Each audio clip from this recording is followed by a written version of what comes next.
So, how are you guys doing and welcome back to the channel. Time for another update in my vinyl collection selling process. This time it was a load of exactly 7 records that I parted ways with, and before having them packed and shipped to their respective new owners, let's take a quick look at them. It was a chance for me to give them one final spin just to make sure they are in good conditions, and also of course to share as usual some memories with you fellow vinyl lovers. The first LP we're gonna take a look at is the first Dissection album, the Somberlain, year of release 1995, picture disc on Nuclear Blast Productions. Now, the very first edition of this LP came out as a CD pressing on Ovation Records in 1993.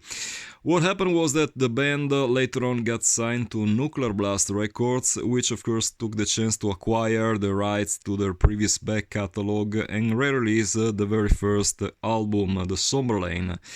Unfortunately, back then Nuclear Blast seemed to have a problem with the black vinyl releases because, as a matter of fact, most of their vinyl releases from that era comes on picture disc only. So, I mean, this kind of sucks because, as you probably know, picture discs aren't exactly the kind of format you want to own if you want to actually play the damn thing, because of the way they're manufactured. The sound quality tends to be pretty bloody terrible. So, unfortunately, back then we had to live with just this edition. Later on, of course, this album got released on black vinyl, but this was the first appearance of the Somberlain on vinyl.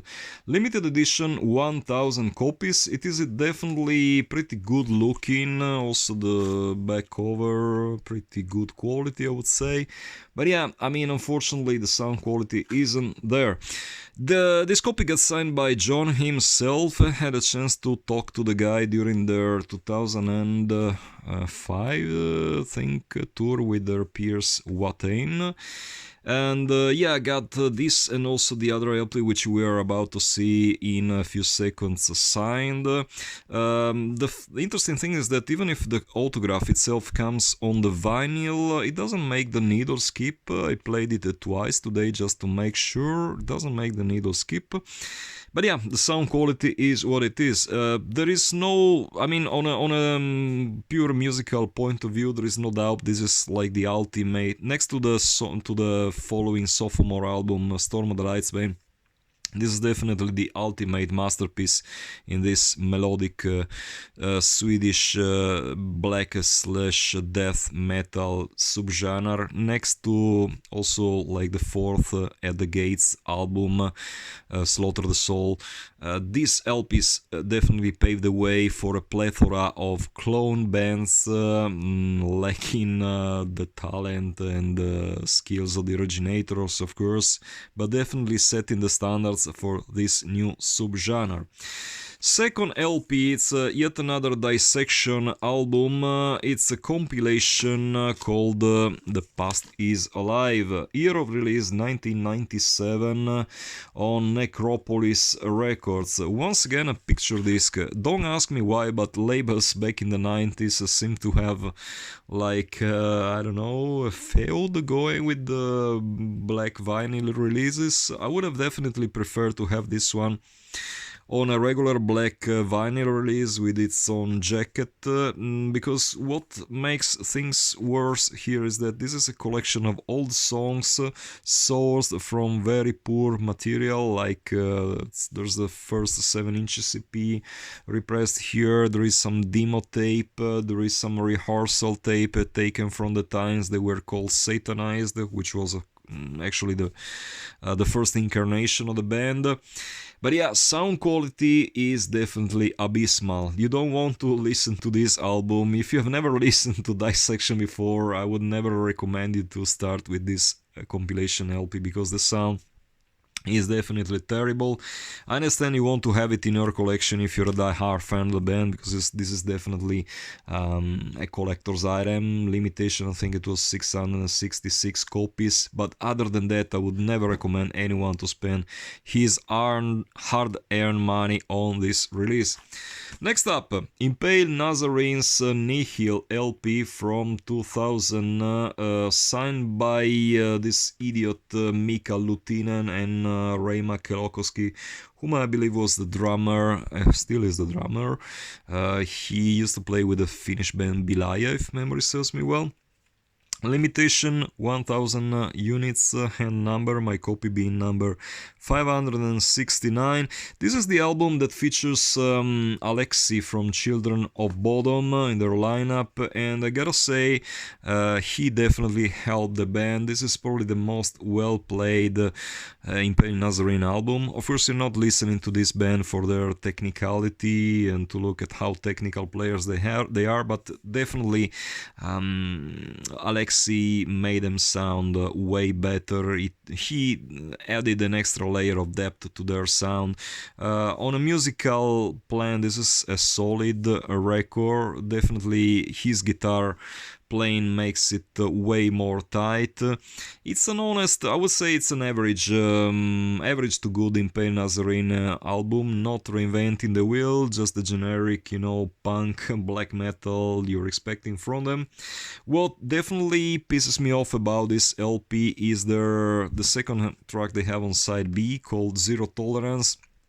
Now, I know that most people listening to this will accuse me of being politically correct, whatever. I don't give a flying fuck, in all honesty. If being supportive of the causes of minorities makes me a politically correct douchebag, so be it. Bottom line, this song is absolutely disgusting. It's the lyrics are basically a collection of homophobic slurs directed at the gay community. This Mika dude is calling gay people abnormal, is saying stuff, branded stuff like AIDS is the cure to your gay condition.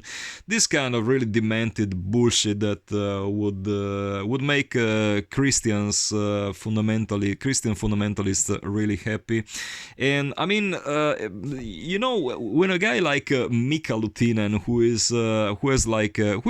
basically, he's singing about the fucking goats. He has all these sorts of, really perverted BDSM stuff going on in his lyrics and whatnot. When a guy like that calls anyone abnormal is, when things are getting pathetic. I mean, I understand the guy might feel like he has a problem with sexuality because he's like 1.60 short, probably has a small dick as a consequence, and I understand he wants like to find compensation for his lack of self-esteem by calling others abnormal, but deal with it, Mika Luttinen. You're just a sheer imbecile, and if you're ever reading or hearing this, just know you're an idiot, period.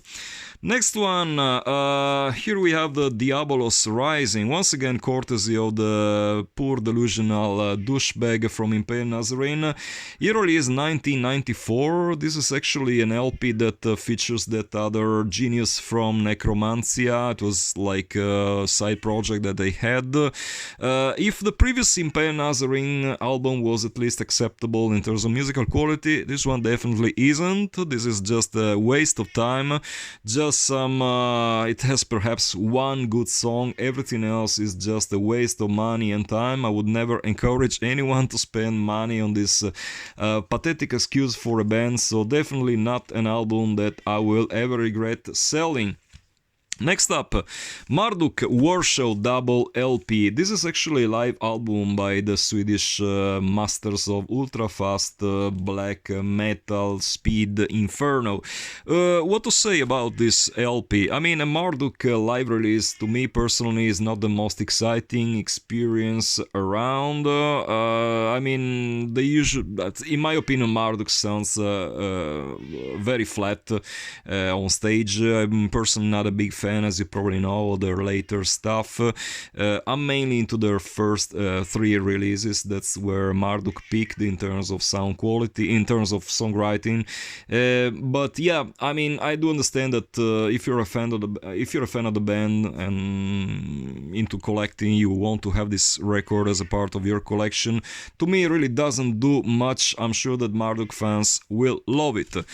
Next up, Bathory Jubileum Volume 2. This is actually a compilation stuff, including, I think, 2 unreleased songs at the time of its release. Burning Leather and Dying Fire, I think those were unreleased at the time this double LP came out. Everything else is pretty much already heard of in one format or the other in the other albums that the band released. So I gotta be honest with you guys, this is an album that I mainly acquired out of collecting reasons, as a collector's item. When I took the last spin today, I realized I was not surprised to see that it is in basically mint unplayed conditions, because I must have played it like maybe once, twice, 3 times tops. So yeah, what the new owner is getting is basically a brand new copy. Very last one for this batch, Grand Belial's Key, very first LP, Mocking the Philanthropist. Now, I know, this band is not exactly very compatible with my philosophical views, but back then when I acquired it, there was no way to tell what kind of political views this band had. And in all honesty, on a strict musical plan, I gotta give this band some credit. They rock, actually. At least this album rocks. I'm not very familiar with the ones that followed, but this album is definitely filled to the brim with great rocking metal riffs. I think the band must be quite a lot into Merciful Fate, because there is some definite Merciful Fate vibe going on in a lot of their compositions. Unfortunately, this copy, I had to sell it for a fraction of its realistic price, because it has a problem on side A, like a tear on the cover, which unfortunately makes one of the songs skip. Really couldn't ask for more than more or less average double LP price. Limitation, I think it was 666 copies. Co-production between Wood Nymph Records and Hammer Art Productions from Holland. In hindsight, I mean, if you're acquiring this out of for its musical value only, then I would say, yeah, it's a good album. First, I'm not very fond of the band's lame political views, but once again, let's just skip it for a while and concentrate into the music, which is I gotta give them pretty bloody solid. So guys, I guess that does it once again for this time. Let me know down in the comments what you think about these records. Do you have them in your own personal collection? Do you think like they still hold up in terms of musical quality? Just let me know whatever your opinion might be on this episode. Feel free to share your views. Always here for you. Till the next time, keep it loud and heavy.